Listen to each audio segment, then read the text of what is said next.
ونستعينه ونستغفره ونعوذ بالله من شرور أنفسنا ومن سيئات أعمالنا من يهده الله فلا مضل له ومن يضلل فلا هادي له وأشهد أن لا إله إلا الله وحده لا شريك له وأشهد أن محمدا عبده ورسوله اللهم صل على محمد وعلى آل محمد كما صليت على إبراهيم وعلى آل إبراهيم إنك حميد مجيد اللهم بارك على محمد وعلى آل محمد كما باركت على إبراهيم وعلى آل إبراهيم إنك حميد مجيد رب اشرح لي صدري ويسر لي أمري واحلل عقدة من لساني يفقهوا قولي اللهم انفعنا بما علمتنا وعلمنا ما ينفعنا وزدنا علما ينفعنا اللهم أرنا الحق حقا وارزقنا اتباعه وأرنا الباطل باطلا وارزقنا اجتنابه أما بعد فأعوذ بالله من الشيطان الرجيم إن الدين عند الله الإسلام وما اختلف الذين أوتوا الكتاب إلا من بعد ما جاءهم العلم بغيا بينهم ومن يكفر بآيات الله فإن الله سريع الحساب بے شک دین اللہ ذوالجلال کے ہاں اسلام ہے وَمَا اخْتَلَفَ الَّذِينَ أُوتُوا الْكِتَابَ إِلَّا مِن بَعْدِ مَا جَاءَهُمُ الْعِلْمُ ان لوگوں نے اختلاف اس وقت کیا جب ان کے پاس علم آ گیا علم آنے کے بعد ان لوگوں نے اس میں اختلاف کیا آپس میں سرکشی کرتے ہوئے وَمَن يَكْفُرْ بِآيَاتِ اللَّهِ فَإِنَّ اللَّهَ سَرِيعُ الْحِسَابِ جو اللہ کی آیات سے کفر کرتا ہے بس بے شک اللہ جلدی حساب لینے والا ہے دوسرے مقام پہ اللہ فرماتے ہیں وَمَن يَبْتَغِ غَيْرَ الْإِسْلَامِ دِينًا فَلَن يُقْبَلَ مِنْهُ جو اسلام کے علاوہ کوئی اور دین اختیار کرے گا وہ اس سے قبول نہیں کیا جائے گا اللہ کے ہاں نجات کا باعث کوئی دین بن سکتا ہے کسی دین کو اختیار کرنے سے رب ذوالجلال کے ہاں قیامت کے دن نجات ممکن ہے عذاب سے چھٹکارا ہو سکتا ہے جہنم سے بچاؤ کا راستہ نکل سکتا ہے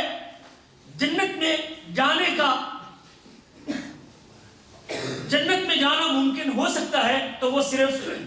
اسلام ہے اسلام کے علاوہ کوئی اور دین اللہ کے ہاں قابل قبول نہیں ہے یہ مسلمہ حقیقت ہے جو اللہ نے اپنی کتاب میں کہہ دیا ہے وہ اسلام کیا ہے نبی کریم صلی اللہ علیہ وسلم کے پاس مدینہ الرسول میں ایک شخص آپ کی مجلس میں آتا ہے اور آپ کے بارے میں پوچھتا ہے اور 3 سوال کرتا ہے ان میں سے ایک سوال یہ تھا کہ اسلام کیا ہے اخبرنی عن الاسلام رسول کریم مجھے بتائیے کہ اسلام کسے کہتے ہیں تو آپ صلی اللہ علیہ وسلم نے اس کے جواب میں بتایا کہ ان تشہد ان لا الہ الا اللہ تو اس بات کی گواہی دے کہ اللہ کے علاوہ کوئی عبادت کے لائق نہیں ہے اور بے شک محمد صلی اللہ علیہ وسلم اللہ کے بندے اور رسول ہیں وَتُقِيمَ الصَّلَاةَ دوسرا رکن یہ ہے کہ تو نماز کو قائم کر وَتُؤْتِي الزَّكَاةَ تیسرا رکن یہ ہے کہ تو مال کی زکوٰۃ دے چوتھا رکن یہ ہے کہ تو رمضان کے روزے رکھ اور 5واں رکن یہ ہے کہ تو بیت اللہ کا حج کر سائل نے اسلام کے بارے میں پوچھا رسول کریم نے اسے ارکان اسلام بتاتے ہوئے 5 چیزوں کا ذکر کیا اللہ کے ایک ہونے کی گواہی دینا محمد صلی اللہ علیہ وسلم کو رسول تسلیم کرنا نماز قائم کرنا مال کی زکوٰۃ دینا رمضان کے روزے رکھنا اور بیت اللہ کا حج کرنا یہی سائل دوسرا سوال کرتا ہے اللہ کے نبی اخبرنی عن الایمان مجھے ایمان کے بارے میں خبر دیجئے کہ ایمان کسے کہتے ہیں، ایمان کس چیز کا نام ہے، ایمان کی تعریف کیا ہے، ایمان کی پہچان کیا ہے۔ اللہ کے نبی صلی اللہ علیہ وسلم نے اس سوال کے جواب میں کتنی چیزیں ذکر کی؟ 6 چیزیں ذکر کی۔ ان تؤمن باللہ وملائکتہ وکتبہ ورسلہ، تو ایمان رکھ اللہ پر، اس کے فرشتوں پر، اس کی کتابوں پر، اس کے رسولوں پر، اچھی بری تقدیر پر، اور قیامت کے دن دوبارہ جی اٹھنے پر۔ ایمان کے جواب میں نبی کریم نے 6 باتوں کا تذکرہ کیا، جس کو عام مفہوم میں یا عام زبان میں ارکان ایمان کہتے ہیں، اور اسلام کے جواب میں میرے آپ کے نبی صلی اللہ علیہ وسلم نے اس کو 5 باتیں بتائیں جن کو ارکان اسلام کہتے ہیں۔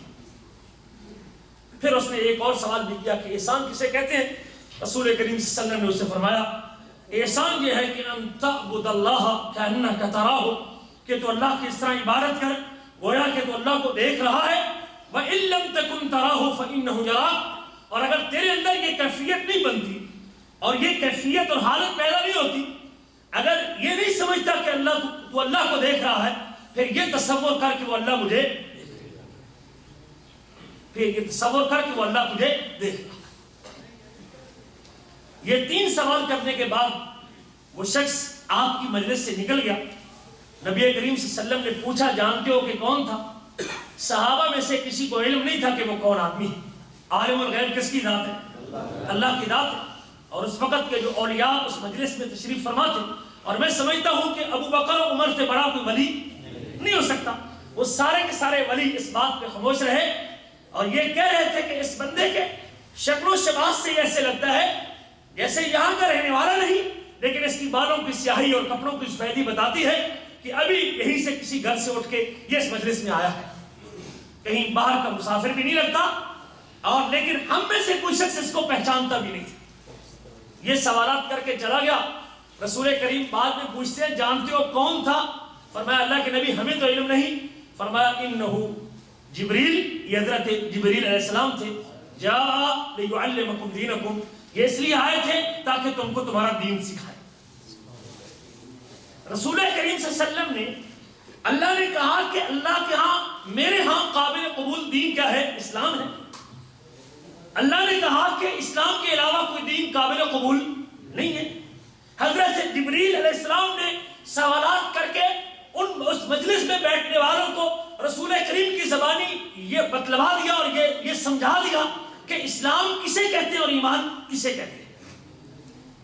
ارکان کے بھی، اسلام کے ارکان بھی بتا دیے اور ایمان کے ارکان بھی بتا دیے، اور رسول کریم نے ان چیزوں کو دین کہا اور وہ دین سکھا کے چلا گیا۔ اور پھر اسی کے اوپر حجۃ الوداع کے موقع پہ اللہ نے آیت نازل کی اليوم اکملت لکم دینکم واتممت علیکم نعمتی ورضیت لکم الاسلام دینا، آج کے دن میں نے اپنے دین کو، میں نے تمہارے دین کو تمہارے لیے مکمل کر دیا۔ اليوم اکملت لکم دینکم، آج کے دن میں نے تمہارے لیے تمہارے دین کو مکمل کر دیا۔ وَأَتْمَمْتُ عَلَيْكُمْ نِعْمَتِي، اور اپنی نعمت کو پورا کر دیا۔ وَرَضِيتُ لَكُمُ الْإِسْلَامَ دِينًا، اور تمہارے لیے اسلام کے دین ہونے پر راضی ہو گیا۔ گویا کہ جو مذہب اللہ کے ہاں قابل قبول تھا اس کی تکمیل اللہ کے نبی کے زمانے میں ہو چکی تھی۔ جو اس وقت دین نہیں تھا وہ آج دین، جو اس وقت دین کا حصہ نہیں تھا، جو چیز اس وقت اصول دین میں نہیں تھی، جو اس وقت ارکان ایمان میں نہیں تھی، جو اس وقت ارکان اسلام میں نہیں تھی، اللہ کے نبی کے دنیا سے جانے کے بعد اگر کوئی شخص ان ارکان میں، ارکان ایمان میں یا ارکان اسلام میں، اصول دین میں کوئی نئی چیز، کوئی نیا موقف، کوئی نیا نظریہ آ کے بطور دین کے تعارف کرواتا ہے اور متعارف کرواتا ہے، اس کو اسلام کا حصہ اور اسلام کا جز کہتا ہے، اس کو آپ اسلام سمجھ کے مان لیں گے؟ کوئی ذی عقل آدمی اور کوئی ذی شعور آدمی جس کو اللہ نے فہم و فراست سے نوازا ہے، عقل مندی اس کو عطا کی ہے، وہ اس بات کو سمجھتا ہے کہ جو وحی کے اترتے وقت جب دین مکمل ہو چکا ہے، اب اللہ کے نبی کے دنیا کے جانے کے بعد کوئی شخص اپنی طرف سے اس دین میں کسی نئی چیز کا اضافہ نہیں کرے گا، اور اگر کوئی کرے گا تو اس کو ہم بطور دین قبول کرنے کو تیار ہیں، اور اگر کوئی اضافہ کر کے، اگر کوئی شخص اس دین میں اضافہ کر کے اور ایسی چیز اس اسلام و ایمان میں ایڈ کر دے جو اس دور میں اسلام اور ایمان کا حصہ نہیں تھی، کیا نئی چیز شامل کرے اپنے عقیدے میں، اپنے نظریے میں اور اپنے موقف میں، اور اس کو اسلام کے نام سے تعارف کروائے؟ بتائیے وہ نجات کا ذریعہ بن سکتی؟ وہ اس کو گمراہی کی طرف تو لے جا سکتی ہے، ضلالت کی طرف تو لے جا سکتی ہے، جہنم کی آگ میں تو پھسلا سکتی ہے، لیکن وہ دین، اضافہ شدہ دین جس میں نئی چیزیں شامل کی گئی ہیں، وہ اس کی نجات کا ذریعہ نہیں بن سکتی۔ آج کی مجلس میں نے ایک گروہ کے حوالے سے جو اپنے آپ کو مسلم امت میں شامل ہونے کا دعویٰ کرتا ہے، اور ہم میں سے کافی سارے لوگ بھی ان کے کلمہ پڑھنے کی وجہ سے ہم سمجھتے ہیں کہ یہ مسلمانوں کا گروہ ہے اور یہ بھی مسلمانوں کی جماعت ہے۔ ہم حقیقت میں ان کے نظریات، ان کے عقائد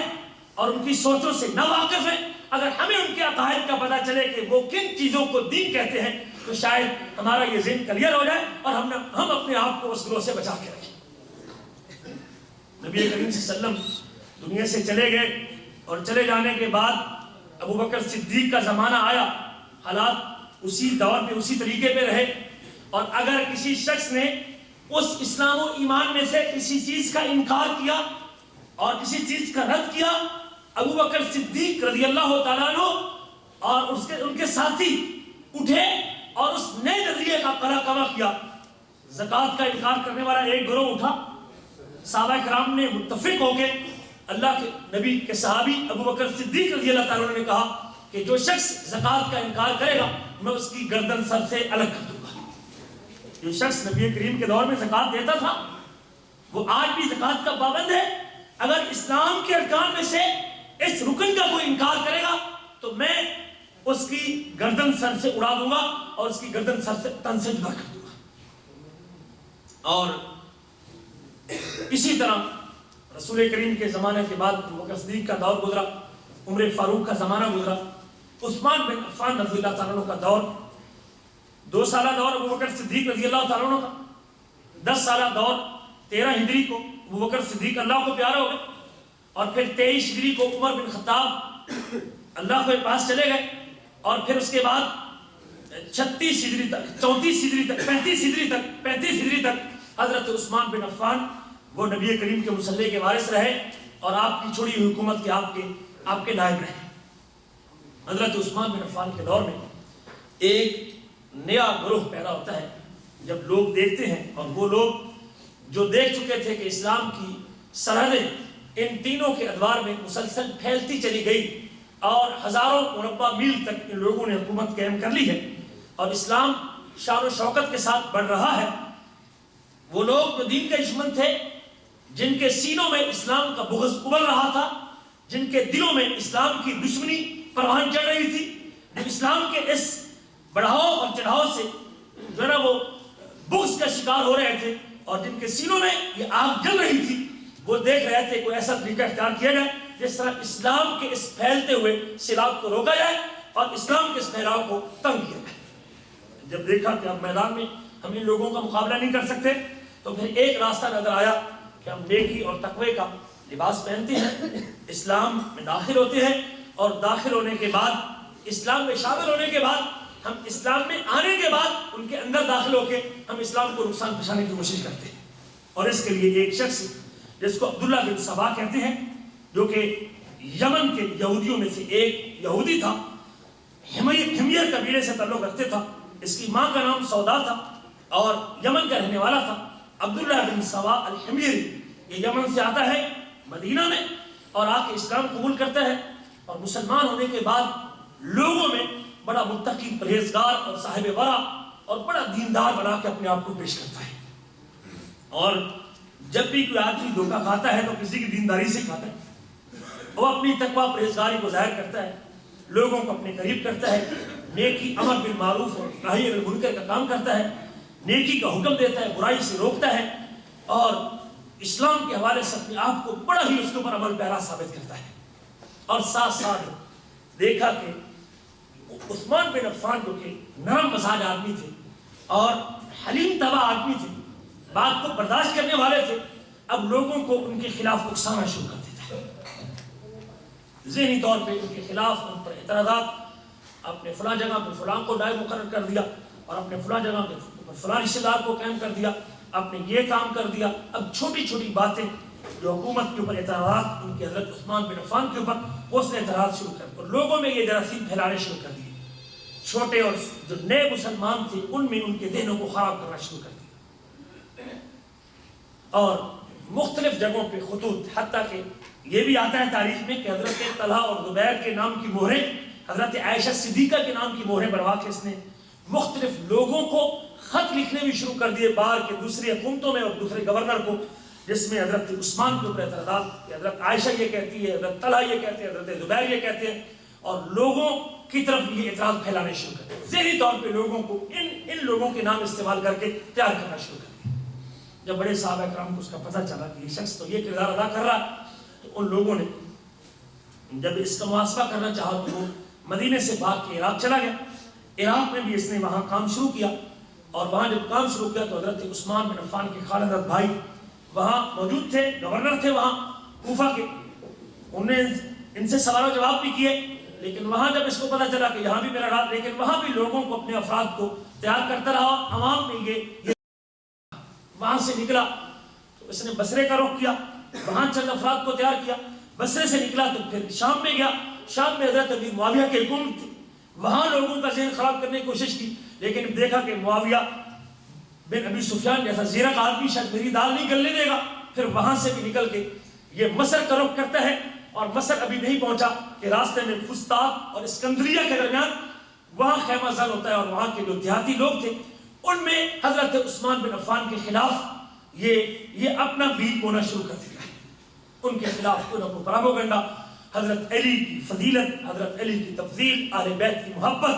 اور ساتھ یہ نظریہ بھی لوگوں میں ڈالتا رہا کہ ہر نبی کا ایک وصی ہوتا ہے، ہر نبی کو ایک وصی ہوتا ہے، ہر پیغمبر اپنے بعد کسی کے لیے وصیت کر کے جاتا ہے، اور محمد کریم صلی اللہ علیہ وسلم نے بھی حضرت علی کے لیے وصیت کی ہے، اور یہ چیزیں جو ہے نا اس نے پھیلانی شروع کر دی، ذہنی طور پر لوگوں کو تیار کرنا شروع کر دی، حتیٰ کہ حضرت عثمان بن عفان رضی اللہ تعالیٰ عنہ کے خلاف جب اس نے ذہنی طور پہ لوگوں کو تیار کر لیا اور لوگوں کو خط بھی لکھے مختلف ناموں سے، اب لوگ سمجھتے کہ یہ اعتراض عائشہ کی طرف سے رضی اللہ تعالیٰ عنہ، لوگ سمجھتے کہ اعتراض حضرت طلحہ کی طرف سے، یہ اعتراض حضرت زبیر کی طرف سے، حالانکہ حضرت عائشہ، طلحہ اور زبیر ان سارے اعتراضات سے بری تھی، ان کے نام استعمال کیے۔ مدینہ میں لوگوں کو اکٹھا کیا، خط لکھے، اپنے رابطے بھی کیے اور لوگوں کے رابطے میں رہا، حتیٰ کہ مدینہ میں احتجاج کرنے پہ وہ کامیاب ہو گیا، حتیٰ کہ عثمان بن عفان رضی اللہ تعالیٰ عنہ کی شہادت کا المناک واقعہ پیش آیا، اور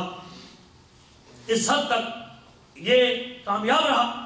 حضرت عثمان کی شہادت کے بعد رضی اللہ تعالیٰ عنہ حضرت علی رضی اللہ تعالیٰ عنہ مسند خلافت پہ آتے ہیں،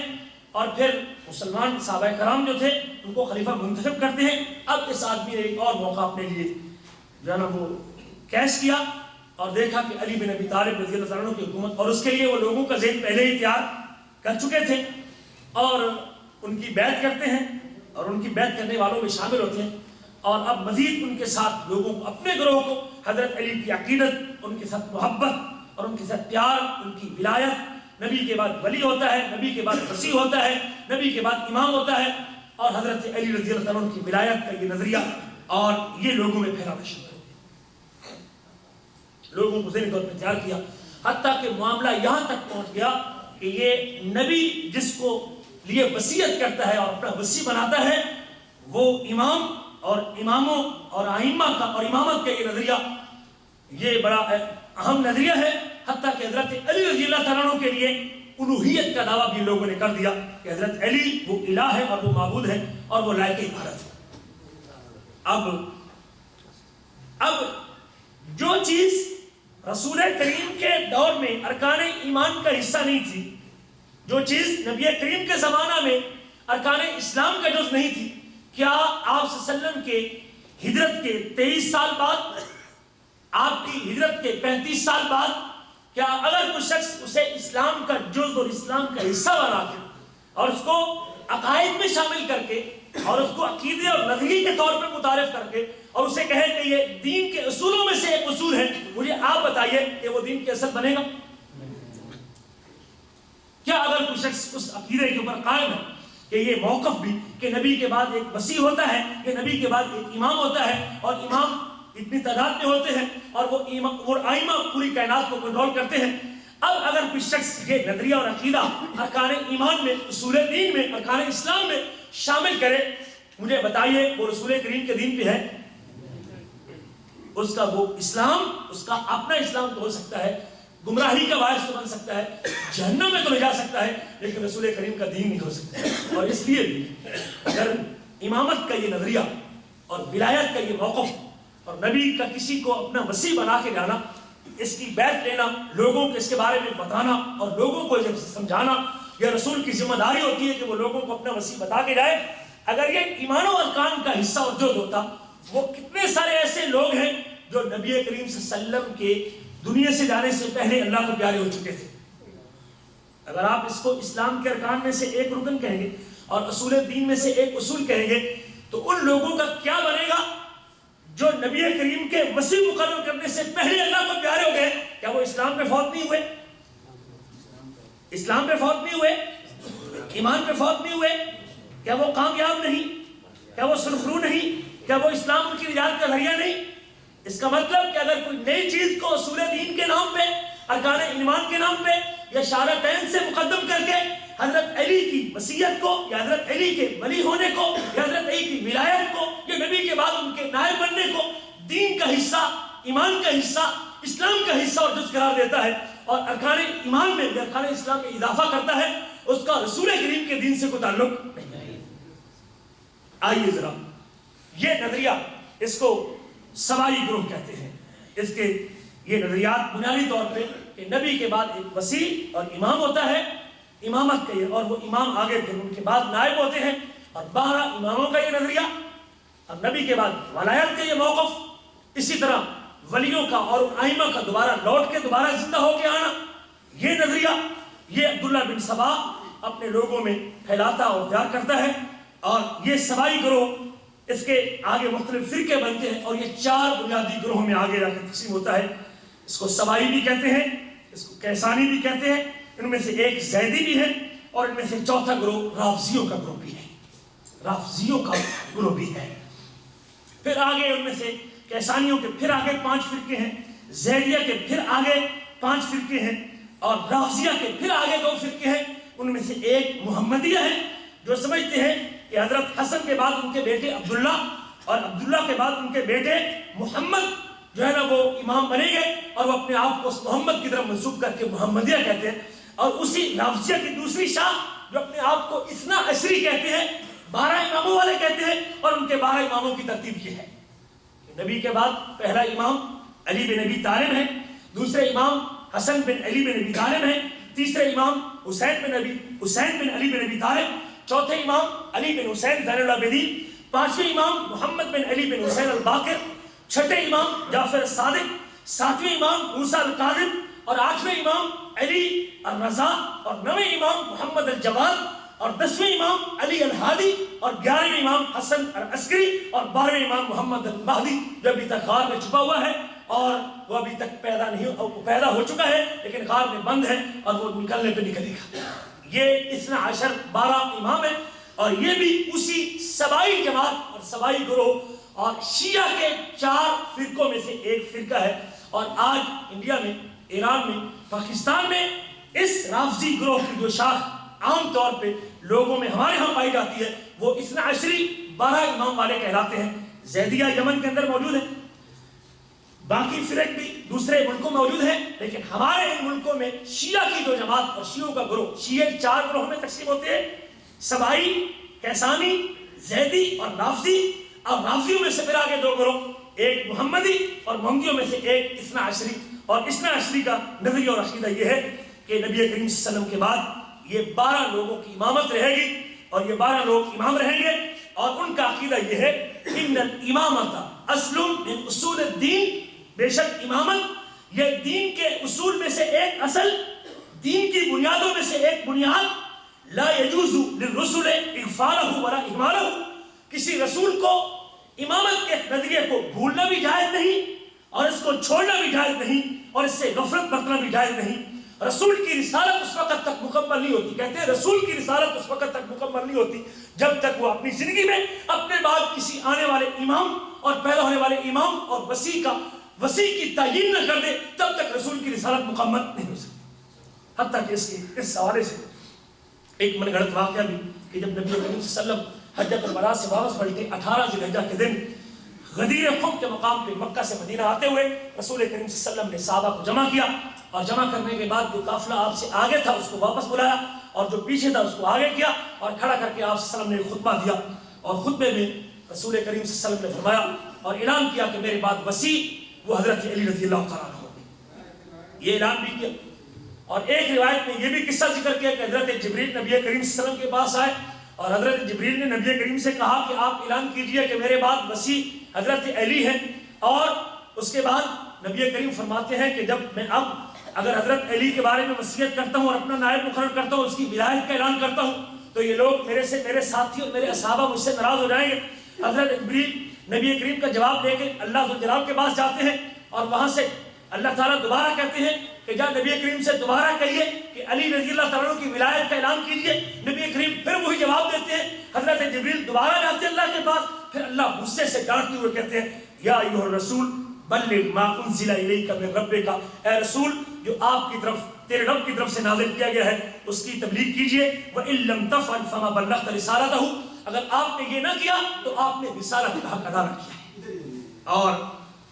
واللہ یعصمک من الناس، اور اللہ آپ کو لوگوں سے بچانے والا ہے۔ حالانکہ قرآن مجید کی یہ آیت اس قصے یا اس واقعے پہ نہیں اتری، یہ قصہ سارا کا سارا بدغلط ہے۔ نبی کریم صلی اللہ علیہ وسلم نے اپنے بعد کسی کو وسیع مقرر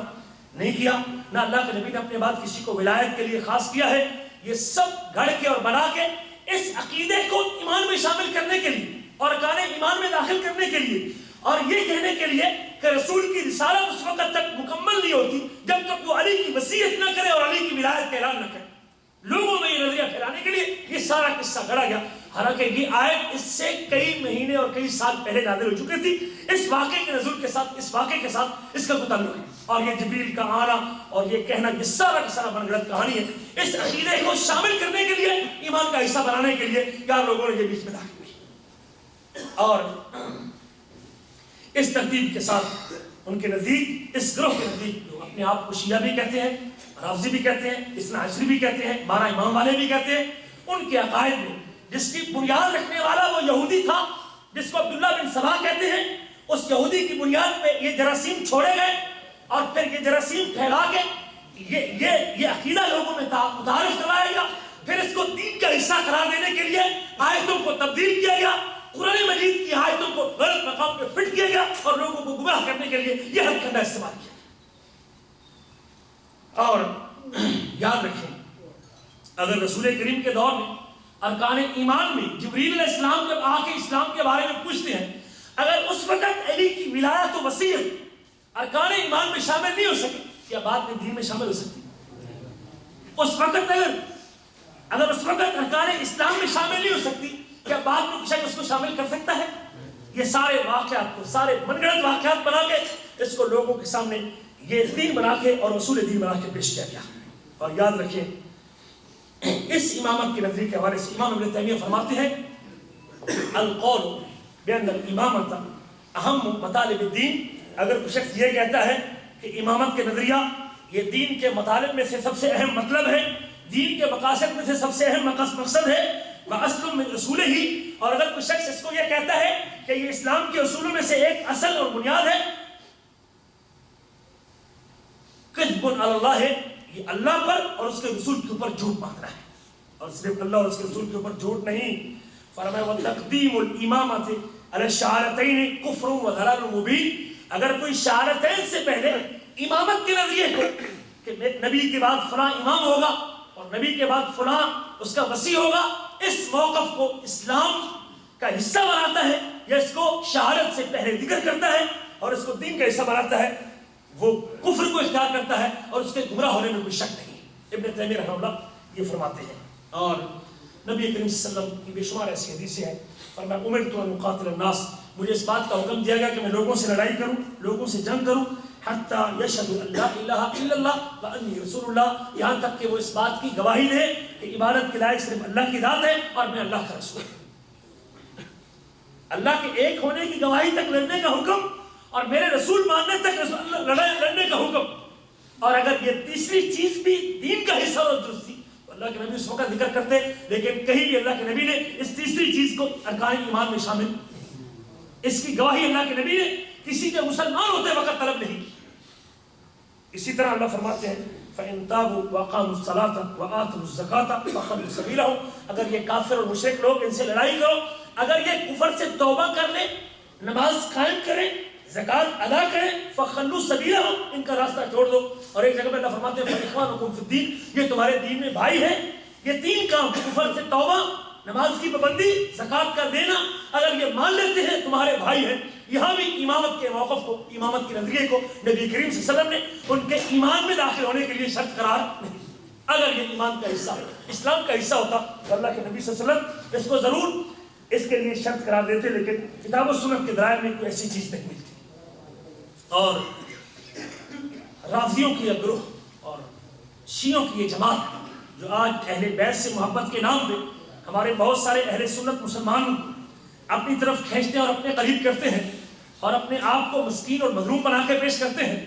حقیقت میں آپ بھائیوں کو ان کے حقیقی نظریات کے بارے سے بتانا چاہتا ہوں کہ وہ آپ کے بارے میں, آپ کے اسلام کے بارے میں, آپ کے قرآن کے بارے میں, آپ کے دین کے بارے میں کیا موقف رکھتے ہیں. اور آپ کو بصیرت کے ساتھ اس چیز کو سمجھنا چاہیے اور اس کو جاننا چاہیے. اور وہ حضرات جو اپنے دلوں میں ان کے بارے میں نرم پہلو رکھتے ہیں اور ان کو مسلمان بھائی قرار دیتے ہیں, ان کو آنکھیں کھول لینی چاہیے کہ وہ تمہارے مسلمان بھائی نہیں ہیں, وہ تو آپ سب کو دائرہ اسلام سے خارج تصور کرتے ہیں. کیونکہ آپ کے جو ارکان ایمان ہے اور آپ کے جو اصول دین ہے اور آپ کے ہاں جو ارکان اسلام ہے وہ ان کے ارکان اسلام نہیں. ان کے ارکان اسلام و ایمان میں اصول دین میں سے ایک امامت کا موقف ہے جو ہمارے اہل سنت کے ہاں یہ ارکان اسلام میں سے یہ ارکان ایمان میں نہیں. یہ اضافہ بھی اور یہ اضافہ کرنا اور یہی بس نہیں, امامت کے نظریے کو اور آئمہ کے بارے میں ان کا موقف یہ ہے, ان آئمہ کے بارے میں اور خاص طور پہ ان 12 اماموں کے بارے میں ان حضرات کا موقف بھی ذہن میں رکھیے گا کہ یہ 12 امام اپنے اندر الہی صفات رکھتے ہیں. جو صفات میرے آپ کے رب کی ہیں, جو اوصاف میرے آپ کے اللہ کے ہیں, ان اماموں کے اندر یہ اوصاف بھی موجود ہیں. اور یہ امام اپنے اندر الہی صفات بھی رکھتے ہیں, یہ ان اوصاف کے حامل ہیں جو رب ذوالجلال کی صفتیں ہیں, جو میرے اور آپ کے نظر خالق کی کائنات کی صفت ہے. ان اماموں کے بارے میں ان کا یہ بھی نظریہ ہے. حتیٰ کہ ائمہ کے حوالے سے غلب کا عالم یہ بھی ہے کہ یہ 12 امام عالم الغیب, دنیا کی کوئی چیز بھی ان سے پوشیدہ اور مخفی نہیں ہے. اللہ ذوالجلال بھی غیب کا عالم ہے, ان کے 12 امام بھی غیب کے عالم. یہ بھی ان کا نظریہ ہے. ما کانا وما یکون کا علم بھی ان 12 اماموں کے پاس ہے. جو ہو چکا ہے اور جو ہونا ہے اس سب کا علم بھی ان اماموں کے پاس ہے. مصیبتوں اور موت کا علم بھی, کس پہ کب مصیبت آنی ہے اور کس پہ کب موت آنی ہے, اس علم کے بھی یہ مالک ہے. جنت اور جہنم کا علم بھی ان کے پاس ہے. اور یہ مصیبت نفع اور نقصان دینے کی صلاحیت رکھتے ہیں. زندگی اور موت بھی ان کے اختیار میں ہے اور تصرف اور کنٹرول بھی ان کے اختیار میں ہے. بلکہ بعض لوگوں نے تو ان کے رب ہونے کے بارے میں بھی صراحت کی ہے. میرآت الانوار شیعہ حضرات کی ایک کتاب ہے جس میں کہتے ہیں کہ ان للائمۃ الحق فی فعل ما یشاؤون, ان للائمۃ الحق فی فعل ما یشاؤون علی الارض. ائمہ کو یہ حق حاصل ہے کہ زمین میں جو کرنا چاہے وہ کر سکتے ہیں. زمین میں جو کرنا چاہے وہ کر سکتے ہیں. وَأَنَّ الْإِمَامَ هُوَ رَبُّ الْأَرْضِ كُلِّهَا, جو امام ہوتا ہے وہ پوری زمین کا رب ہوتا ہے. جو امام ہوتا ہے وہ پوری زمین کا رب ہوتا ہے. یہی بس نہیں, ان کے اعتقاد میں یہ بھی شامل ہے. کہتے ہیں إِنَّهُ بِإِمْكَانِ أَحَدِهِمْ, ان میں سے کسی ایک کے لیے یہ بھی ممکن ہے أَن يُحْيِيَ الْمَوْتَى, کہ وہ مردوں کو زندہ کرے. وَيَبْعَثُهُم مِّنَ الْقُبُورِ, اور وہ قبروں سے مردوں کو اٹھانے کی صلاحیت بھی رکھتا ہے. ان کے عقیدے میں یہ بات بھی شامل ہے. یہ بات بھی ان کے عقیدے میں شامل ہے کہ اس کائنات میں جو تبدیلیاں آتی ہیں, کہتے ہیں کائنات میں جو تبدیلیاں آتی ہیں, جو موسمی تبدیلیاں آتی ہیں, ان موسمی تبدیلیوں کے اندر بھی ائمہ کو اختیار حاصل ہے. جس قسم کی وہ تبدیلی چاہتے ہیں وہ کائنات میں تبدیلی کر سکتے ہیں. یہ سارا کا سارا ائمہ کے حوالے سے ان 12 اماموں کے حوالے سے ان کا یہ نظریہ اور موقف ان کی کتابوں کے اندر موجود ہے۔ اور کبھی یہ بھی لکھا کہ یہ ہمارے امام نبیوں کے برابر درجہ رکھتے ہیں، ہمارے امام نبیوں کے برابر درجہ رکھتے ہیں، نبیوں کے برابر درجہ رکھتے ہیں۔ بلکہ ان کا یہ موقف ہے کہ آدم کی توبہ قبول ہوئی تو حضرت علی کی وجہ سے، نوح علیہ السلام کو نجات ملی تو حضرت علی کی وجہ سے، ابراہیم علیہ السلام آگ سے بچے تو حضرت علی کی وجہ سے، حضرت یونس علیہ السلام مچھلی کے پیٹ سے نکلے تو حضرت علی کی وجہ سے، حضرت انبیاء علیہ السلام کے اوپر جتنی نصرت نازل ہوئی اس میں مدد کرنے والے حضرت علی تھے۔ حتیٰ کہ یہ کہتے ہیں آدم کی نبوت اس وقت پوری نہیں ہوتی جب تک وہ علی کی ولایت نہ مانے، حضرت نوح کی نبوت پوری نہیں ہوتی جب تک وہ علی کی ولایت نہ مانے، حضرت اللہ اکبر کبیرہ حضرت زکریا و یحییٰ کی نبوت پوری نہیں ہوتی جب تک وہ علی کی ولایت تسلیم نہ کرے۔ حتیٰ کہ اگر نبی کریم بھی غدیر خم کے موقع پہ حضرت علی کی ولایت کا اعلان نہ کرتے تو آپ صلی اللہ علیہ وسلم کی رسالت کو بھی خطرہ تھا اور آپ کے رسول ہونے کو پورا تھا۔ آپ کی رسالت کو بھی خطرہ تھا اور آپ کی رسالت مکمل نہ ہوتی اگر آپ علی کی ولایت کا اعلان نہ کرتے۔ یہ ان کے عقیدے اور ان کے نظریے میں شامل ہے۔ گویا کہ امامت کا نظریہ ان کے ہاں رسالت سے بھی آگے ہے۔ بلکہ بعد میں یہ بھی لکھا کہ حضرت جبریل علیہ السلام کو غلطی لگی، چونکہ حضرت علی اور نبی کریم کی شکلیں ملتی تھی، حضرت جبریل نے آنا تو حضرت علی کے اوپر تھا، وہ بھول کے نبی کریم کے اوپر آ گئے۔ یہ بھی ان کے عقیدے کے اندر شامل ہے۔ میرے عزیزو، یہ بھی ان کے قائد میں شامل ہے کہ ہمارے نبی ہیں یہ خمینی، جس کو ایرانی انقلاب کا سب سے بڑا ہیرو مانا جاتا ہے، اور آج ہمارے مسلمان بھی اس کے حوالے سے بڑے اچھے جذبات رکھتے ہیں۔ اس کے الفاظ بھی سنیے، وہ اپنی کتاب حکومت اسلامیہ کے اندر اس بات کی صراحت کرتا ہے فَإِنَّ لِلْأَئِمَّةِ مَقَامًا مَحْمُودًا، اماموں کو مقام محمود حاصل ہے۔ اور ہمارے عقیدے کے مطابق مقام محمود پہ جانے والا کون ہے؟ میرے آپ کے نبی محمد صلی اللہ علیہ وسلم کہتے ہیں اِنَّ لِلْأَئِمَّةِ مَقَامًا مَحْمُودًا، بے شک آئمہ مقام محمود پہ جانے والے ہیں، وَدَرْجَةً سَامِيَةً، اور امام بلند درجے پہ فائز ہونے والے ہیں، وَخِلَافَةً تَكْوِینِيَةً، اور اماموں کی تکوینی خلافت ہوتی ہے، تَخْضَعُ لِوِلَایَتِهَا وَسَيْطَرَتِهَا جَمِيعُ ذَرَاتِ هَذَا الْكَوْنِ، اس کائنات کا ذرہ ذرہ وہ اماموں کے کنٹرول میں ہوتا ہے اور ان کے زیر نگی ہوتا ہے اور ان کے تابع ہوتا ہے۔ کائنات کا ذرہ ذرہ ان اماموں کے تابع ہوتا ہے۔ یہ اماموں کے بارے میں یہ بھی نظریہ ہے۔ اور بعض کسی نے یہ بھی کہا کہ ہمارے یہ امام یہ نبیوں کی جماعت کے برابر درجہ رکھتے ہیں۔ بعد میں یہ بھی کہا، ان کے عقائد میں یہ بھی شامل ہے ان الامام لا بد ان یکون معصوما، کہ امام کے لیے ضروری ہے کہ وہ معصوم ہو۔ ہمارے نزدیک معصوم صرف نبی ہوتا ہے، اور نبی سے بھی سہو اور بھول ہو سکتی ہے، لیکن اللہ جبریل کے ذریعے اپنے نبی کی درستی کر دیتا ہے۔ لیکن وہ کہتے ہیں کہ ہمارے نبی، ہمارے ائمہ، ان الامام لا بد ان یکون معصوما کالنبی، امام لازمی ہے کہ وہ نبی کی طرح معصوم ہو۔ اور رضا مظفر نامی یہ ایک شیعہ اپنی کتاب عقائد امامیہ میں کہتے ہیں وَتَعْتَقِدُ أَنَّ الْإِمَامَ كَالنَّبِيِّ، اور یہ امامیہ یہ اعتقاد رکھتے ہیں، ان کا یہ عقیدہ ہے، ان کا یہ نظریہ ہے کہ امام نبی کی طرح ہوتا ہے۔ ان الامام کالنبی، امام نبی کی طرح ہوتا ہے۔ یجب ان یکون معصوما من جمیع الرذائل والفواحش، امام کے لیے واجب ہے کہ وہ تمام بری عادات سے اور تمام گناہوں سے بچا ہوا ہو، ظاہری اور باطنی۔ وہ بچپن سے لے کر موت تک گناہوں سے بچتا ہے، وہ عمدن بھی گناہ نہیں کرتا، وہ بھول کر بھی گناہ نہیں کرتا۔ کما یجب ان یکون معصوما من اللغو والخطأ والنسیان، جس طرح یہ ضروری ہے کہ امام وہ غلطی نہیں کرتا، لہو و فضول کام نہیں کرتا اور بھولتا نہیں، اسی طرح وہ باقی کاموں میں معصوم ہوتا ہے۔ کہتے ہیں ایک شیعہ اثنا عشری زنجانی نامی اپنی کتاب میں کہتا ہے اعتقادنا فی الانبیاء والرسل، نبیوں اور رسولوں کے بارے میں ہمارا اعتقاد، اور بالائمت اور اماموں کے بارے میں، نبیوں، رسولوں اور اماموں کے بارے میں ہمارا اعتقاد یہ ہے انہم معصومون مطہرون من کل دنس، کہ وہ معصوم بھی ہیں،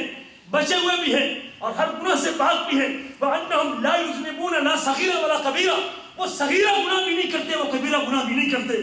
اور ولا یعصون اللہ ما امرہم، جس چیز کا اللہ حکم دیتا ہے وہ اس کی نافرمانی بھی نہیں کرتے۔ ویفعلون ما یؤمرون، جس چیز کا ان کو حکم دیا جاتا ہے وہ کر گزرتے ہیں۔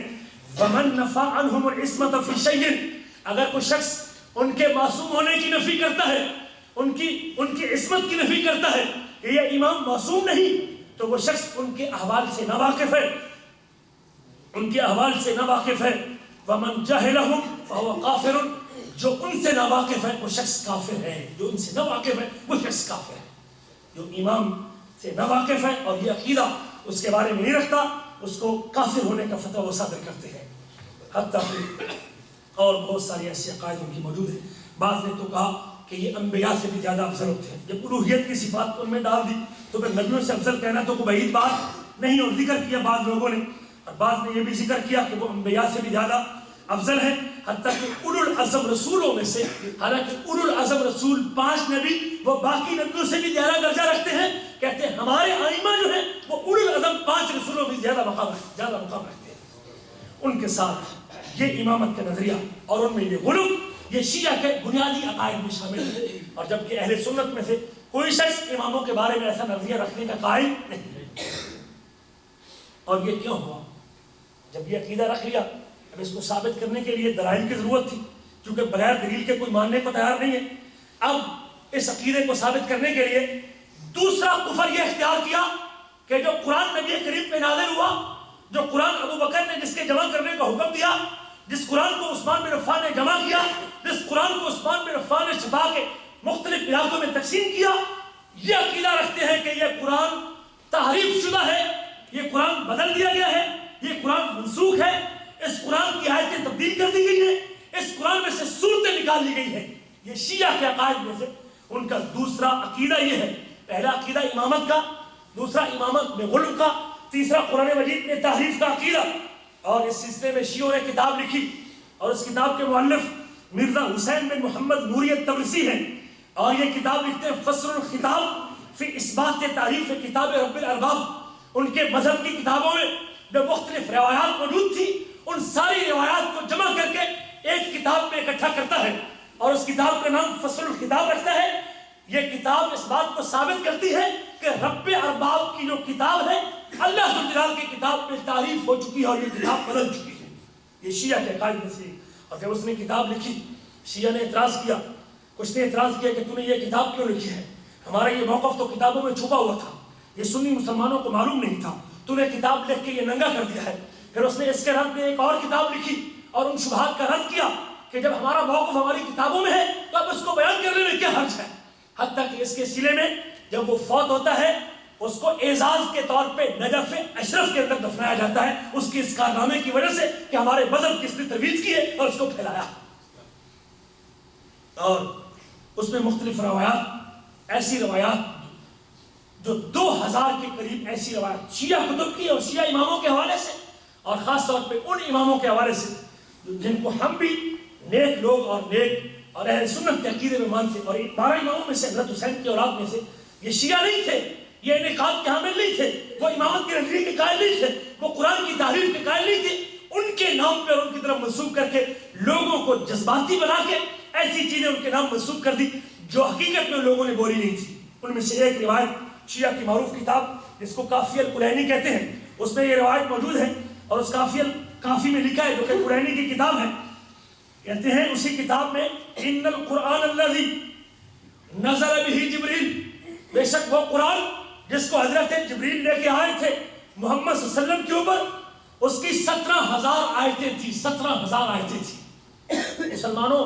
جو قرآن آپ پڑھتے ہیں اس کی آیتیں 6,000 اور کچھ ہیں۔ جو قرآن شیعہ تسلیم کرتا ہے وہ اپنے قرآن کی 17,000 آیتوں کا عقیدہ رکھتا ہے۔ ایک روایت میں ان کی یہ بھی روایت موجود ہے ان کے مذہب میں کہ جو مصحف فاطمہ ہے جو اللہ کے نبی پہ نازل ہوا ہے وہ تمہارے اس قرآن سے 3 گنا زیادہ ہے، تمہارے اس قرآن سے 3 گنا زیادہ ہے۔ اور جو مصحف فاطمہ ہے جو مہدی کے پاس ہے، 12ویں امام کے پاس غار میں موجود ہے، وہ اس قرآن سے 3 گنا زیادہ ہے، اور اس قرآن میں سے ایک لفظ بھی اس قرآن کے اندر موجود نہیں ہے۔ وہ تمہارے اس قرآن کو جس کا تم احترام کرتے ہو، جس کو مقدس کتاب مانتے ہو، جو ابو بکر صدیق جمع کرنے کا حکم دیتے ہیں، جس کو عثمان بن عفان چھاپ کے تقسیم کرتے ہیں، وہ تمہارے اس قرآن کو بھی قرآن ماننے کو تیار نہیں ہے۔ وہ کہتے ہیں یہ قرآن بدل چکا ہے، اس سے صورتیں نکال دی گئی ہیں اور اس میں آیتیں بدل دی گئی ہیں، اس میں جہاں علی اور اہل بیت کے نام تھے وہ نام تبدیل کر دیے گئے ہیں، اور یہ موقف، یہ نظریہ ان کے اس قرآن کے بارے میں ہے۔ بلکہ ابو الحسن العاملی نامی ایک شخص اپنی تفسیر میراث الانوار کے اندر صراحت کرتا ہے، کہتے ہیں جان لو یہ بات حق ہے، ان الحق الذی لا محیص عنہ، یہ بات حق ہے جس سے بھاگنے کا کچھ چارہ نہیں ہے۔ ہمارے پاس متواتر خبریں موجود ہیں، ہمارے مذہب کی متواتر خبریں موجود ہیں جو یہ بات بتاتی ہے کہ یہ قرآن جو ہمارے ہاتھوں میں ہے، رسول کریم کے بعد اس میں تبدیلی کر دی گئی ہے، اور اس میں ان لوگوں نے وہ چیزیں ختم کر دی ہیں اور ساکت کر دی ہے جن لوگوں نے اس قرآن کو جمع کیا ہے۔ صحابہ کرام کے بارے میں یہ الزام عائد کیا کہ صحابہ کرام نے اس قرآن کو تبدیل کر دیا گیا ہے، اور یہ بات ایک نہیں، میرے پاس اس وقت 17 مؤلفین اور ان کی کتابوں کے نام موجود ہیں۔ نعمت اللہ جزائری اپنی کتاب انوار نمانیہ میں، الفیض کشانی اپنی تفسیر صافی میں، ابو منصور طبرسی اپنی کتاب الاحتجاج میں، علی بن ابراہیم قمی اپنے مقدمہ تفسیر میں، محمد باقر مجلسی اپنی کتاب میراث العقول میں، اور محمد نعمان اپنی کتاب اوائل المقالات میں، یوسف بحرانی اپنی کتاب در النجفیہ میں، اور نوری طبرسی اپنی کتاب فصل الخطاب میں، اور مرزا حبیب اللہ خوئی اپنی کتاب منہج البلاغہ میں، جو کہ نہج البلاغہ شرح ہے۔ یہ 9 کتابیں اور 9 مؤلف اپنی کتابوں میں اصلاح کر چکے ہیں۔ یہ قرآن تبدیل ہو چکا ہے، اور یہ وہ اصلی قرآن نہیں ہے جو حضرت جبریل نبی کریم کے اوپر لے کے آئے۔ شیعہ کا تیسرا کفری عقیدہ یہ ہے کہ یہ قرآن جو میں اور آپ پڑھتے ہیں، یہ قرآن اصلی قرآن نہیں، یہ تبدیل ہو چکا ہے۔ اور تبدیلی کے حوالے سے 3 موقف۔ ایک موقف کہتے ہیں کہ قرآن کی صورتیں حذف کر دی گئی ہے۔ سورت ولایت کے نام سے ایک سورت تھی، سورت خلا کے نام سے ایک سورت تھی، سورت حفظ کے نام سے ایک سورت تھی، سورت نورین کے نام سے ایک سورت تھی، اور یہ 5 سورتوں کے بارے میں دعویٰ کرتے ہیں کہ یہ قرآن سے نکال دی گئی ہے، اور یہ الزام بھی صحابہ کرام کے اوپر لگایا، اور یہ آیت بنائی یا ایھا الذین آمنوا آمنوا بالنبی والولی، اے ایمان والو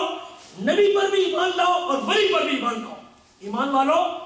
اپنے عقیدے کو ثابت کرنے کے لیے، جس کو پہلے اصل دین قرار دیا، دین کا اصول کہا، اور پھر اس اصول کو ثابت کرنے کے لیے رب کا قرآن تبدیل کیا، اور قرآن میں یہ سورت اور یہ آیت ہونے کا دعویٰ کیا۔ پوری سورت موجود ہے جو انہوں نے بنائی اور خود بد گرد ان کی اپنی بنائی کی۔ اے ایمان والو نبی اور ولی پر ایمان لاؤ، یہ اپنی بنائی ان کی سورت ہے، جن دونوں کو ہم نے تمہاری طرف بھیجا ہے جو تم کو صراط مستقیم کی ہدایت کرتے ہیں۔ نبی اور ولی آپس میں ایک دوسرے کے رشتے دار ہیں، اور میں علیم الخبیر ہوں۔ اللہ کی طرف سے یہ قرآن اور یہ آیتیں بنا کے اس میں شامل کی، اور یہ موقف بھی رکھتے ہیں کہ کچھ الفاظ جہاں حضرت علی کا نام آتا تھا، حالانکہ پورے قرآن میں سوائے حضرت زید کے کسی صحابی کا نام موجود نہیں، سوائے حضرت زید کے کسی صحابی کا نام موجود نہیں ہے۔ شیعہ کا عقیدہ یہ ہے کہ جہاں حضرت علی کا نام تھا، جہاں آل محمد کا نام تھا، صحابہ کرام نے وہ لفظ بیچ میں سے کاٹ دی ہے۔ کہتے ہیں یہ آیت اصل میں یوں تھی، ان کنتم فی ریب مما نزلنا علی عبدنا، اگر تم اس چیز کے بارے میں شک میں ہو جو ہم نے اپنے بندے پہ نازل کی ہے، فی علی، حضرت علی کے بعد فی علی کا لفظ کہتے تھا، انہوں نے نکال دیا اس میں سے۔ کہتے ہیں فبدل الذین ظلموا آل محمد حقہم، ان لوگوں نے تبدیل کر دیا جنہوں نے ظلم کیا آل محمد کے اوپر ان کے حق کے حوالے سے۔ کہتے ہیں یہ آل محمد حقہم کا لفظ انہوں نے نکال دیا۔ کہتے ہیں کنتم خیر امت، تم بہترین امت ہو۔ کہتے ہیں یہ یوں نہیں تھی آیت یہ تھی کنتم خیر ائمۃ، تم بہترین امام ہو، تم بہترین امام۔ یہ تبدیل کر دیا گیا۔ کہتے ہیں اہدنا الصراط مستقیم سے مراد، صراط مستقیم سے مراد حضرت علی ہے۔ کہتے ہیں ذالک الکتاب، کہتے ہیں کتاب سے مراد علی بن ابی طالب ہے۔ کہتے ہیں ھدی للمتقین، کہتے ہیں متقین سے مراد علی کے شیعہ ہے۔ کہتے ہیں یؤمنون بالغیب، غیب پر ایمان رکھتے ہیں، اور غیب پر ایمان سے مراد وہ مہدی جو غار کے اندر چھپا ہوا ہے اس کے اوپر ایمان رکھنا ہے۔ اور عن النبأ العظیم، کہتے ہیں نبأ عظیم سے مراد حضرت علی بن ابی طالب ہے، قرآن مجید کی۔ اور کہتے ہیں یا لیتنی کنت ترابا، کاش کہ میں مٹی ہوتا۔ کہتے ہیں مٹی سے مراد امیر المومنین ہے اور حضرت علی رضی اللہ تعالیٰ عنہ۔ اس انداز سے بھی اس قرآن مجید کے اندر تحریف کا، تبدیلی کا، حذف کا عقیدہ رکھتے ہیں، جو سراسر کفری عقیدہ ہے، جو سراسر کفری عقیدہ ہے، اور رب ذوالجلال کی اس گارنٹی کو، رب ذوالجلال کی اس گارنٹی کو رد کرنے کا موقف ہے، جس کے بارے میں اللہ نے کہا تھا انا نحن نزلنا الذکر وانا لہ لحافظون، ہم نے اس ذکر کو نازل کیا ہے اور حفاظت کرنے والے بھی ہم ہی، اور حفاظت کرنے والے بھی کون کہتا ہے؟ اللہ کہے میں حفاظت کرتا ہوں، رب کہے میں اس کی حفاظت کی گارنٹی دیتا ہوں، اللہ کہے میں نے اس کو نازل کیا ہے، میں اس کا محافظ ہوں، اور اگر کوئی شخص اللہ کی اس بات کا انکار کر کے یہ کہے کہ قرآن تبدیل ہو چکا ہے، مجھے بتائیے اللہ کی بات صحیح یا اس بکواس کرنے والے کی بات ٹھیک ہے؟ اللہ کی بات درست ہے۔ اللہ کہتے ہیں انہ لکتاب عزیز، یہ وہ معزز کتاب ہے، لا یاتیہ الباطل من بین یدیہ، باطل اس کے آگے سے بھی نہیں آتا، ولا من خلفہ، اس کے پیچھے سے بھی نہیں آتا، تنزیل من حکیم حمید، چونکہ یہ نازل شدہ ہے حکمت والے قابل تعریف اللہ کی طرف سے، اس کو اتارنے والا اللہ ہے۔ اللہ کہتا ہے میں اس کتاب کے قریب باطل کو بھٹکنے نہیں دیتا، رب کہے اس کتاب کے قریب باطل آ نہیں سکتا، اور آج کا کوئی شخص کہے کہ اس میں تحریف اور تبدیلی ہو چکی ہے، مجھے بتائیے کہ رب کی بات صحیح ہے یا اس طرح بکواس کرنے والے کا نظریہ صحیح ہے؟ رب کی بات درست ہے اور یہ بات غلط ہے۔ اللہ کہتے ہیں قرآن میں جب نبی کریم صلی اللہ علیہ وسلم پہ حضرت جبریل قرآن اتار رہے تھے، نبی کریم اس قرآن کو ساتھ ساتھ پڑھتے تھے، اللہ کہتے ہیں لا تحرک بہ لسانک لتعجل بہ، نبی کریم جب جبریل قرآن پڑھتے ہیں آپ جلدی نہ کیجئے قرآن پڑھنے میں، آپ قرآن پڑھنے میں جلدی نہ کیجئے، اپنی زبان کو جلدی جلدی حرکت نہ دیجئے، ان علینا جمعہ وقرآن، اس قرآن کا جمع کرنا بھی ہمارے ذمہ ہے، اس کا پڑھنا بھی ہمارے ذمہ ہے، اس کے جمع کی گارنٹی رب ذوالجلال دیتا ہے۔ اور آج کوئی بدبخت یہ کہے یہ قرآن تبدیل ہو چکا ہے، اس قرآن کی آیتوں کا منکر ہے، رب ذوالجلال کے فرمان کا انکاری ہے، اور اس کا یہ عقیدہ وہ کفری عقیدہ ہے جو قرآن سے ٹکراتا ہے اور قرآن کے مخالف ہے۔ شیعہ کے عقائد میں سے ایک عقیدہ یہ بھی ہے کہ صحابہ کرام جن کی محبت اہل سنت کے نزدیک ایمان کا جز ہے، ہمارے ایمان کا تقاضا یہ ہے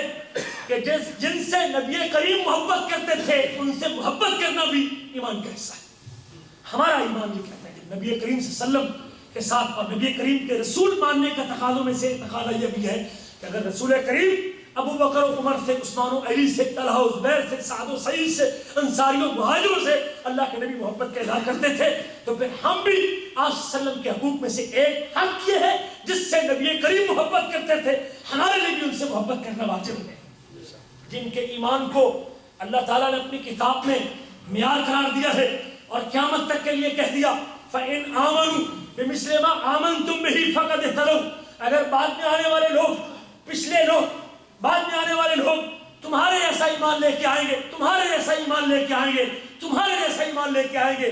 آج جس کے اوپر تم ہو اس طرح کا ایمان لے کے آئیں گے، جس چیز کو تم دین کہتے ہو اس قسم کا ایمان لے کے آئیں گے، فقط اہتدوا، تو پچھلے لوگ ہدایت میں ہیں، پچھلوں کا ایمان تمہارے جیسا تو وہ ہدایت پہ ہے، اگر بعد میں آنے والوں کا ایمان صحابہ کرام تمہارے جیسا نہیں ہے تو وہ ہدایت پہ نہیں ہو سکتے۔ جن کے ایمان کو رب ذوالجلال نے معیار قرار دیا، اور صرف ایمان کو نہیں بلکہ اللہ نے کہا جو ان مومنین کی، مہاجرین کی، انصاریوں کی، جن لوگوں نے اپنے ایمان کے لیے اللہ کی محبت میں، رسول کریم کی اتباع میں اگر اپنے مکہ کا گھر چھوڑنا پڑا تو چھوڑ دیا، مکہ میں رشتہ داروں کو ترک کرنا پڑا تو چھوڑ دیا، بیوی بچوں سے جدائی اختیار کرنی پڑی تو کر لی، واللہ اکبر کبیرہ، مکہ کی تجارت کو اگر خیر بات کہنا پڑا تو کر دیا، صرف اس لیے کہ اللہ راضی ہو جائے، صرف ایمان بچا کے اکیلے بھی چل کے مدینہ میں آ جاتے ہیں۔ اللہ کہتے ہیں قیامت تک کے لیے وہ مہاجر اور انصاری سبقت لے جانے والے ایمان میں السابقون الاولون من المہاجرین والانصار، مہاجروں اور انصاریوں میں سے جو سبقت لے جانے والے ہیں، اور پھر جو ان کی اتباع کرنے والے ہیں، صرف وہ نہیں جو ان کی پیروی کرے گا، صرف وہ نہیں جو ان کے پیچھے چلے گا، صرف وہ نہیں جو ان کے طریقے پہ مرے گا، صرف وہ نہیں جو ان کے منصب اور ان کے طریقے کو اختیار کرے گا، والذین اتبعوہم، اور وہ لوگ جو ان کی پیروی کریں گے، اللہ کہتے ہیں اللہ ان سے بھی راضی، ان کی پیروی کرنے والوں سے بھی راضی ہے۔ اگر ان لوگوں نے نبی کریم کی وفات کے بعد ان کا ایمان ختم ہو جانا تھا، وہ دائرہ اسلام سے نکل جانے تھے، تو پھر اللہ تعالیٰ کو ان کی پیروی کرنے والوں کو رضامندی کی گارنٹی دینے کی ضرورت نہیں تھی۔ جب رب ذوالجلال نے ان کے پیچھے چلنے والوں کو، ان کی اتباع کرنے والوں کو، ان کے مذہب اور ان کے دین کو اختیار کرنے والوں کو رضامندی کی گارنٹی دی ہے، تو یہ بات اس بات کی دلیل ہے کہ ان کی وفات بھی ایمان کے اوپر ہوگی، اسلام کے اوپر ہوگی، اور وہ اسلام کے اوپر فوت ہوگے۔ شیعہ کا عقیدہ یہ ہے تمہارے صحابہ کے بارے میں، جس کو تم نبی کے بعد سب سے افضل کہتے ہو، اور نبی کریم نے جن کے بارے میں کہا تھا خیر القرون کرنی، میرے جانے کے بعد سب سے بہترین زمانہ میرا زمانہ ہے، سب سے بہترین دور میرا دور ہے، سب سے بہترین لوگ پوری دنیا کے لوگوں میں سے سب سے بہترین لوگ میرے دور کے لوگ، اور پھر میرے بعد جو ان کے بعد میں آنے والے، اور پھر ان کے بعد جو ان کے بعد آنے والے ہیں، جن کے دور کو، جن کی زندگیوں کو، جن کے زمانے کو نبی کریم سب سے بہتر زمانہ کہیں، جن کے بارے میں میرے آپ کے نبی یہ کہیں لو انفق احدکم مثل احد ذهبا، اگر تم میں سے کوئی آدمی احد پہاڑ کے برابر بھی سونا خرچ کرے، تم میں سے کوئی آدمی جو 6 کلومیٹر لمبا ہے، 7 کلومیٹر لمبا ہے، 4 کلومیٹر چوڑا ہے، 120 میٹر اونچا ہے، اگر کوئی احد پہاڑ کے برابر تم میں سے کوئی سونا خرچ کرے، وہ صحابہ کرام کی ایک مٹھی کا مقابلہ نہیں کر سکتا، صحابہ کرام کی ایک مٹھی کا مقابلہ نہیں کر سکتا۔ شیعہ کا عقیدہ یہ ہے، اور سنتے جائیے، صحابہ کے بارے میں موقف یہ رکھتے ہیں۔ یہ رافضی ملا باقر مجلسی اپنی کتاب میں ابو عبداللہ کی طرف منسوب کر کے یہ نقل کرتا ہے کہ کان الناس اہل ردت بعد النبی صلی اللہ علیہ وسلم، اور نبی کریم کی وفات کے بعد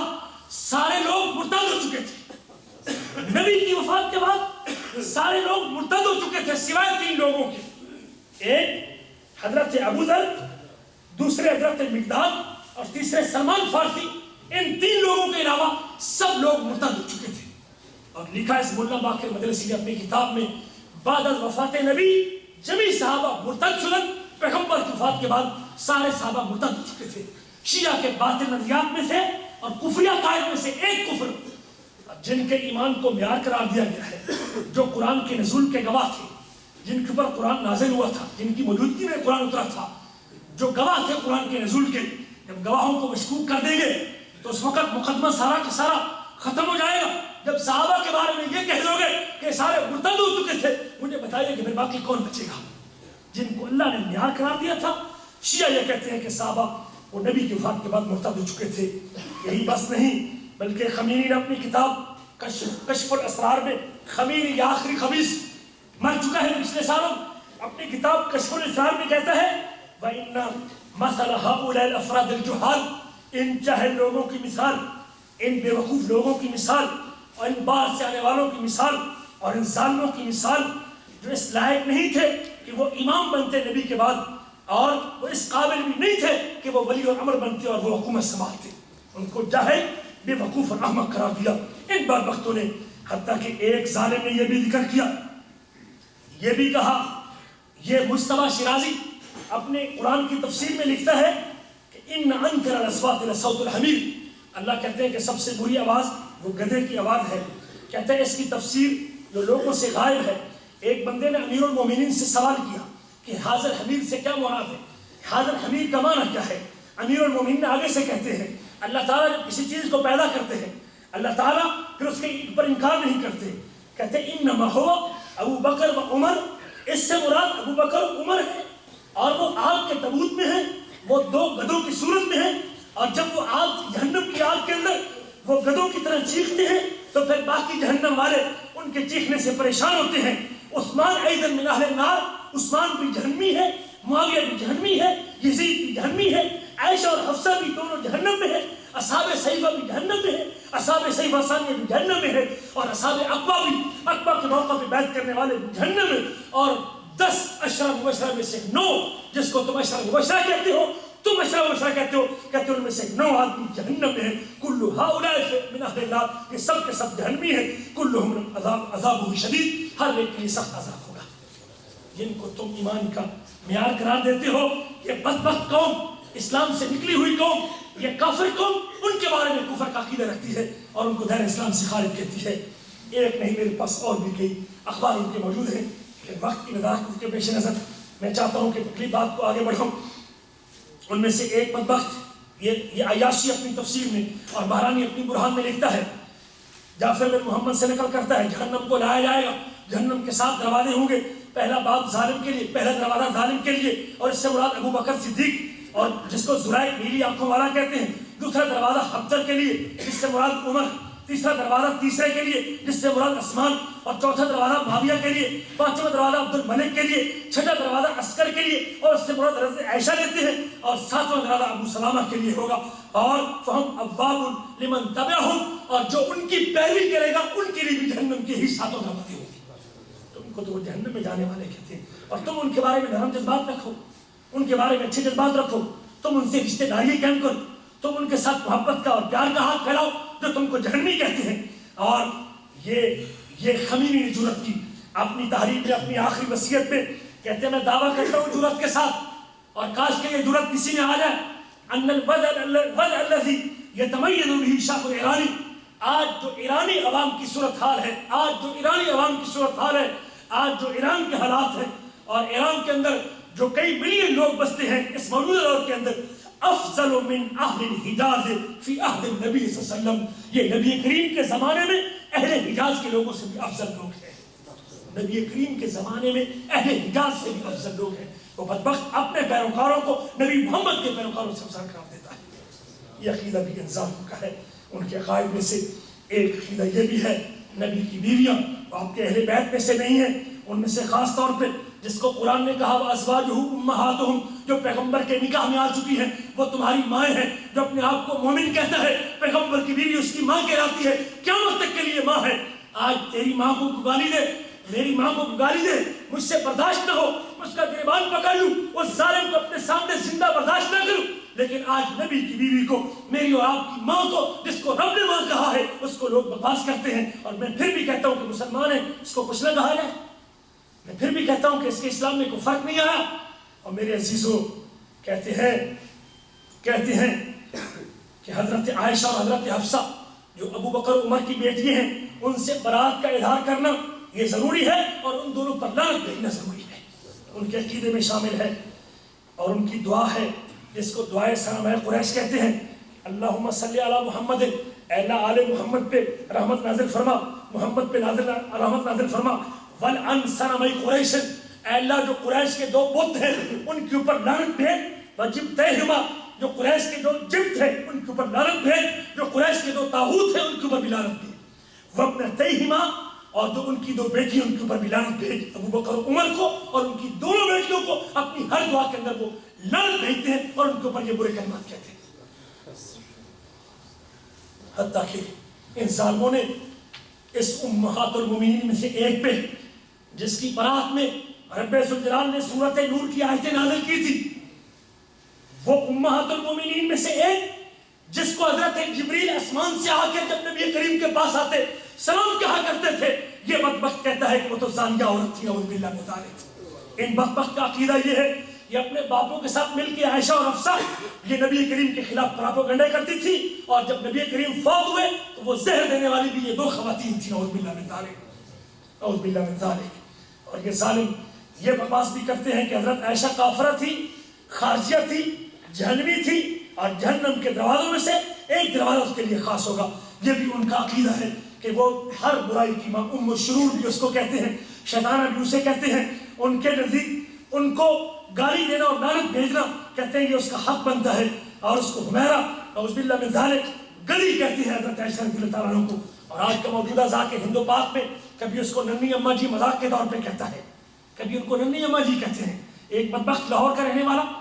جس کو غلام حسین نجفی کہتے ہیں، کتاب لکھتا ہے حقیقت فقہ حنفیہ دا جواب حقیقت فقہ جعفریہ، جس میں وہ حدیث کا ذکر کرتا ہے جس میں نبی کریم صلی اللہ علیہ وسلم حضرت عائشہ کی تصویر نبی کریم کو دکھائی. آپ کے نکاح سے پہلے حضرت جبریل نے، صحیح بخاری کی حدیث ہے، حضرت جبریل حضرت عائشہ کی تصویر لے کے آئے کہ محمد کریم اللہ ذوالجلال اس عورت سے آپ کا نکاح کرنا چاہتے ہیں. کہتا ہے اس امریکن میم کے اندر، کون سی امریکن میم کے اندر، وہ امریکن میم تھی نعوذ باللہ من ذالک، نبی کی بیوی کو کہتے، پیغمبر کی بیوی کو کہتے، وہ امریکن میم تھی. اس میں کیا خوبی تھی کہ 50 سال کے بوڑھے نے اس ننھی اماں جان سے شادی رچائی. پیغمبر کی بھی تو، نبی کی بھی تو ہوئی، نبی کے گھر کی بھی تو ہوئی. یہ وہ بدترین اور گندا گروہ ہے جس کا اسلام سے کوئی تعلق نہیں ہے. اور اس کے عقائد میں سے پانچواں عقیدہ یہ ہے کہ وہ تم سب سنیوں کو، جو ابو بکر کو، عمر کو، عثمان کو، علی کو، طلحہ کو، زبیر کو، سعد کو، سعید کو اپنا متبع مانتا ہے اور اس کی اتباع کرتا ہے، وہ سب سنیوں کو جہنمی اور کافر ہونے کا قائل ہے. کہتے ہیں والمخالف لأہل الحق کے الشیعہ، جو اہل حق شیعہ کا مخالف ہے، کافر بلا خلاف، اس کے کافر ہونے کی کوئی اختلاف نہیں ہے. تو تم کو کافر کہتا ہے. جو اہل حق کا مخالف ہے وہ کافر ہے. یہ نعمت اللہ جزائری اپنی کتاب میں لکھتا ہے یہ سنی اہل سنت کہتا ہے اہل سنت انہم کفار انجاس، یہ سب کافر بھی ہیں نجس بھی ہیں. شیعہ اس بات کے اوپر امامی شیعہ اس بات کے اوپر متفق بھی ہیں. وانہم شر من اليہود والنصارى، یہ سنی یہ یہودی اور عیسائیوں سے بھی بدتر ہیں. وان من علامات الناس تقدیم غیر علیہ فی الامام، جو بھی امامت میں حضرت علی کے علاوہ کسی اور کو پہلا خلیفہ مانتا ہے وہ سب کے سب اس سزا کے مستحق ہیں. اس کو وہ نجس بھی کہتا ہے اور کافر بھی کہتا ہے. ایک نہیں اور بھی میرے پاس موجود ہے لیکن ٹائم چونکہ تھوڑا ہے اس لیے ان کا یہ بھی عقیدہ ہے. اتفقت امامیت، امامیہ اس بات پر متفق ہیں جو آدمی کسی ایک امام کی امامت کا منکر ہے، ان اماموں میں سے ان 12 اماموں میں سے کسی ایک امام کی امامت کا منکر ہے اور اس حجت کا انکار کرتا ہے جس کو اللہ نے واجب کیا ہے اور اس فرض کو چھوڑتا ہے جس کو اللہ نے فرض کیا ہے، فهو کافر ضال مستحق للخلود فی النار، وہ کافر بھی ہے گمراہ بھی ہے اور ہمیشہ جہنم کی آگ میں سے جلنے والا بھی ہے. ہمارے بارے میں اس کا یہ نظریہ اور یہ عقیدہ ہے اور مجھے اور آپ کو آنکھیں کھولنی چاہیے اور آنکھیں کھول کے جینا چاہیے ان کے کفر سے اور ان کی ریشہ دوانیوں سے اور ان کے کفری عقائد سے اپنے آپ کو اپنے بچوں کو مطلع کرنا چاہیے اور اپنے آپ کو باور رکھنا چاہیے اور کبھی بھی ان کے حوالے سے ان سے رشتے ناطے قائم کرنا، بیٹیاں لینا اور بیٹیاں دینا. اور جو عورت کسی سنی مسلمان کی شیعہ گھر میں جاتی ہے وہ شیعہ ہو جاتی ہے اور ان کو عورت کسی سنی مسلمان کی آتی ہے گھر میں آتی ہے وہ پورے خاندان کو شیعہ کر دیتی ہے. خیال رکھنا کہ ان کی سازش ہے اور ان کے عقائد میں سے ایک عقیدہ یہ بھی ہے. آخری بات ان کے عقائد میں سے ایک عقیدہ، جب آپ یہ 5 باتیں ان سے کریں گے آپ تو قرآن کی تعریف کے قائل ہیں، آپ تو امامت کے نظریے کے قائل ہیں، آپ تو صحابہ کو کافر کہتے ہیں. وہ آگے سے بڑی ڈھائی سے کہہ دے گا ابو بکر صدیق رضی اللہ تعالیٰ عنہ،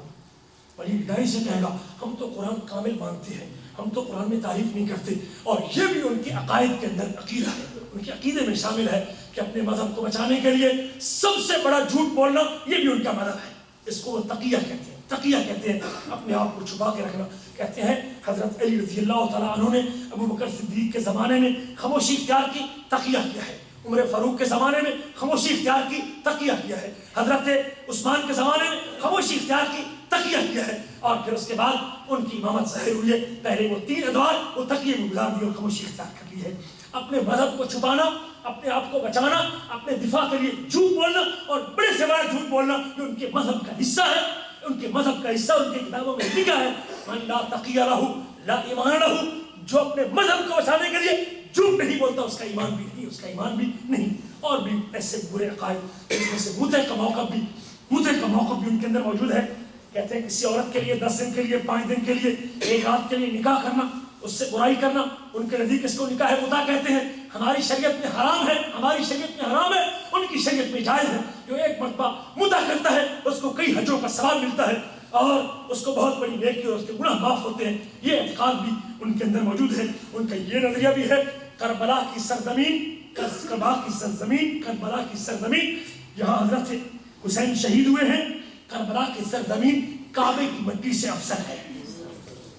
کربلا کی سرزمین اور ان کا موقف ہے ایک وقت آئے گا جب اللہ کو غلبہ عطا کرے گا، ہم کعبے کو گرا دیں گے اور لوگوں کے لیے کربلا کی زمین کو اپنا قبلہ بنائیں گے. یہ بھی ان کے عقائد اور ان کے نظریات میں شامل ہے. اس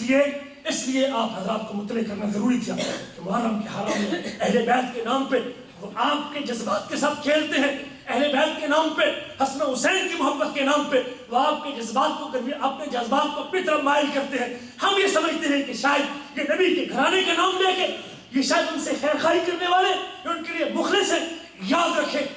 جب حضرت علی کو شہید کیا گیا، شہید کرنے والا بھی یہی گروہ تھا. حضرت حسن کو زہر دی گئی، یہی گروہ تھا. حضرت حسین کو خط لکھ کے مکرنے والا بھی یہی گروہ تھا. ان لوگوں سے اہل بیت کا گھرانہ محفوظ نہیں ہوا. آج میں اور آپ کیسے محفوظ رہ سکتے ہیں؟ اس لیے ان کے عقائد کو سمجھنا، ان کے عقائد کو پڑھنا اور اس کے اوپر مطلع رہنا یہ ہماری مسلمانوں کی اولین ذمہ داری ہے. ورنہ اس وقت پوری دنیا میں اس بات کی کوشش میں ہے کہ سنی مسلمانوں کو جس طرح اپنے قریب کیا جا سکتا ہے اور ان کے مذہب کو تبدیل کیا جا سکتا ہے اور ان کو سماستی سے مٹایا جا سکتا ہے، وہ پوری دنیا میں اپنا زور لگائے ہوئے ہیں. آپ حضرات ان کے جذباتی پہلو نہ دیکھیں، ان کے کفری عقائد کو دیکھیں کہ یہ ہمارے بارے میں کیا موقف رکھتے ہیں، اس کے حوالے سے مطلع رہیے۔ اللہ سے دعا ہے کہ اللہ ہمیں ان کے کفر کو اور ان کے کفری عقائد کو سمجھنے کی توفیق نصیب فرمائے، اور ان کے حوالے سے ان کا ہو جانا، ان کی زبان بولنا، ان کا دفاع کرنا اور ان کے لیے نرم پہلو رکھنا یہ کسی سنی مسلمان کے لیے زید نہیں دیتا۔ میرے پاس اور بھی کافی ساری باتیں تھیں لیکن وقت تھوڑا تھا، میں نے اختصار کے ساتھ آپ بھائیوں کے سامنے یہ قائد رکھے ہیں۔ اللہ سے دعا کرتا رہا مجھے اور آپ کو کرنے کی توفیق نصیب فرمائے اور اس بدعقیدگی سے محفوظ فرمائے، اور صحیح وہ اسلام ہو، وہ ایمان جس کو نبی کریم نے صحابہ کرام کو منتقل کیا ہے، اللہ اسی کے اوپر مرنے کی توفیق نصیب فرمائے اور اسی کے اوپر ہمیں موت نصیب فرمائے۔